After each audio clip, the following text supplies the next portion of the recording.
మీరు కొత్తగా business start చేయాలనుకుంటున్నారా? మార్చ్ 16, 17న హైటెక్స్ లో ఫ్రాన్సెస్ ఇండియా బిగ్గెస్ట్ ఫ్రో ఎక్స్పో. హిందువులు జరుపుకునే ముఖ్యమైన పండుగల్లో హోలీ ఒకటి. త్వరలోనే రంగుల హోలీ పండుగ రాబోతోంది. మార్చి 25న దేశవ్యాప్తంగా పండుగను జరుపుకోనున్నారు. ఆనందాన్ని, ఉత్సాహాన్ని తెచ్చే ఈ పండుగ అంటే చిన్న పెద్ద అన్న తేడా లేకుండా అందరికీ ఇష్టమే. రంగుల్ని పూసుకుంటూ వయసుతో సంబంధం లేకుండా ఎంజాయ్ చేస్తారు. ఈ హోలీ యూపీ మహిళలకు మరింత ప్రత్యేకంగానుంది.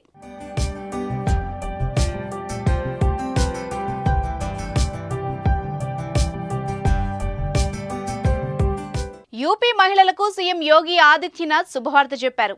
హోలీ సందర్భంగా ఉచిత సిలిండర్ అందిస్తామని ప్రకటించారు. ఉజ్వల యోజన కింద ఏడాదికి 2 సిలిండర్లు ఫ్రీగా ఇవ్వాలని ప్రభుత్వం నిర్ణయించింది.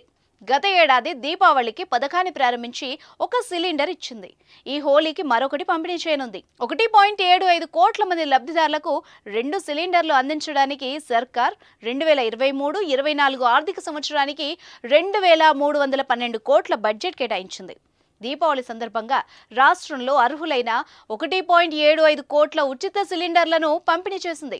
ఇప్పుడు హోలీకి కూడా ఆ కానుకను అందించనుంది. దీనికోసం ప్రధానమంత్రి ఉజ్వల యోజన లబ్ధిదారులు తమ బ్యాంకు ఖాతాను ఆధార్తో అనుసంధానించాల్సి ఉంటుంది.